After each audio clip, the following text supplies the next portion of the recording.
Assalamualaikum warahmatullahi wabarakatuh. Bagaimana kabarnya hari ini anak-anak? Semoga sehat selalu, jaga ibadahnya, tetap semangat dan tetap belajar di rumah saja. Marilah kita awali pembelajaran hari ini dengan membaca basmalah terlebih dahulu. Bismillahirrahmanirrahim.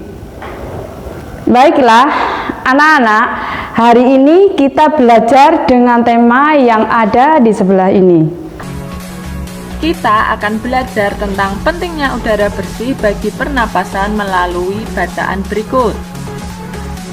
Siang itu, Siti, Dayu, dan Edo berjalan bersama sepulang sekolah. Mereka berjalan sepanjang tepi jalan raya.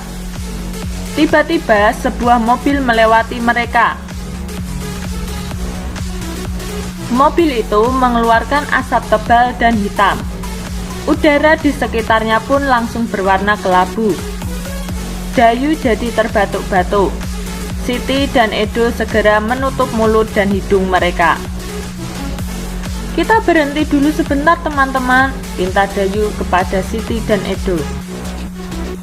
"Baiklah, kita berteduh di bawah pohon rindang itu saja," ajak Siti. Dayu, Siti, dan Edo lalu berjalan menuju pohon rindang. Mereka berhenti sejenak di bawah kerimbunan daun pohon itu. Dayu menengadahkan kepalanya, lalu menghirup napas. "Ah, segarnya udara di bawah pohon ini. Aku jadi tidak batuk-batuk lagi," kata Dayu.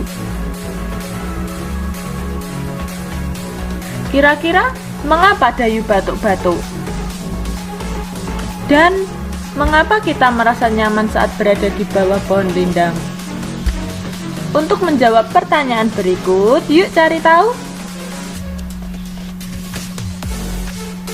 Dayu batuk-batuk saat menghirup udara bercampur asap kendaraan bermotor.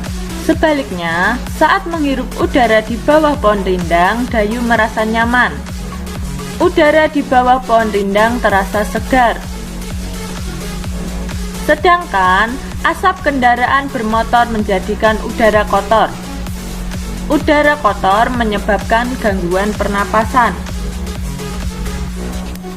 Apa saja penyebab terjadinya gangguan pernapasan? Berikut kita akan mempelajari tentang faktor-faktor penyebab gangguan pernapasan. Yang pertama ada faktor fisik, yang kedua faktor penyakit, dan yang ketiga faktor lingkungan. Mari kita bahas satu persatu. Yang pertama, faktor fisik. Adanya kelainan pada organ pernapasan dapat menyebabkan gangguan pernapasan. Misalnya, pada bayi terlahir dini atau prematur, organ pernapasannya mungkin belum sempurna, sehingga memerlukan alat bantu pernapasan.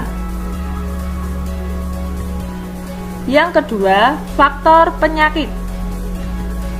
Banyak penyakit menyebabkan gangguan pernapasan.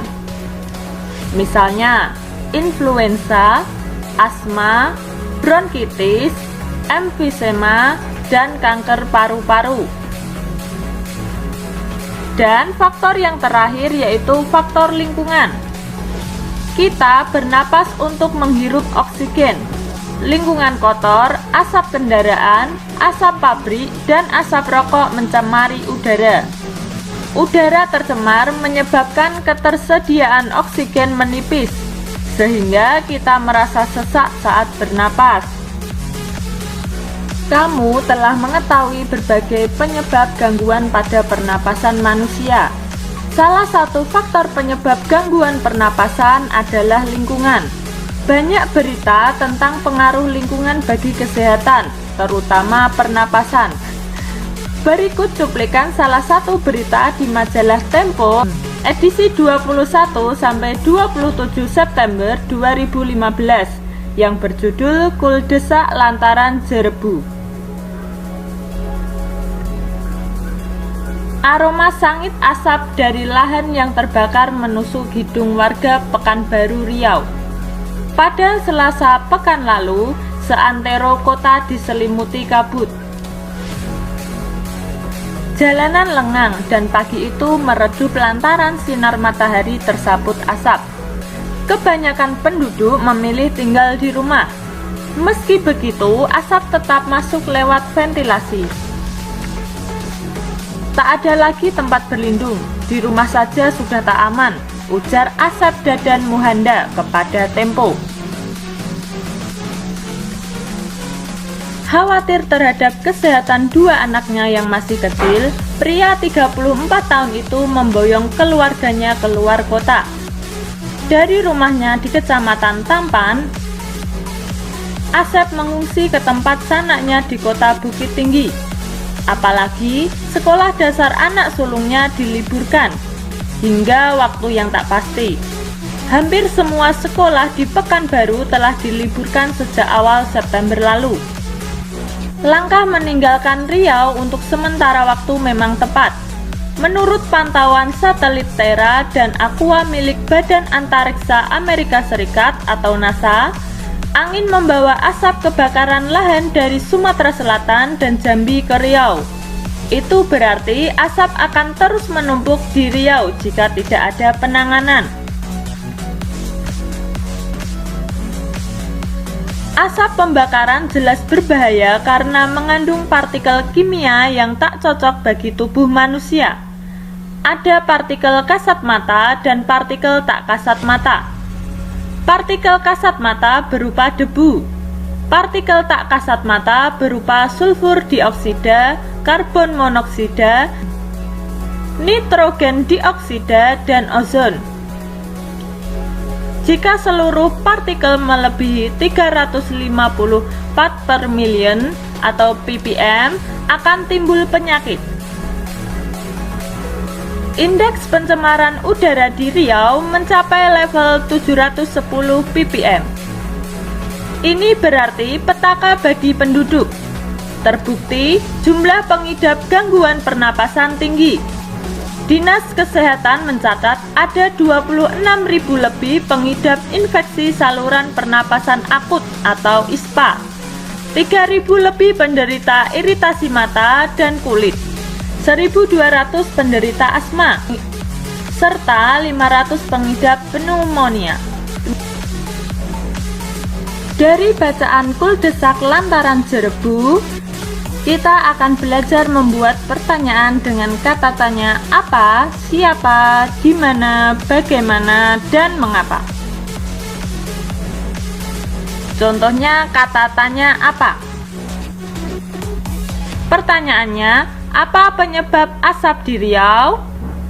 Jawaban, penyebab asap di Riau adalah kebakaran hutan. Kata tanya berikutnya, siapa? Pertanyaannya, siapa narasumber yang memboyong keluarganya keluar kota dalam berita tersebut? Jawaban, narasumber yang memboyong keluarganya keluar kota dalam berita tersebut bernama Asep Dadan Muhanda. Kata tanya berikutnya, di mana?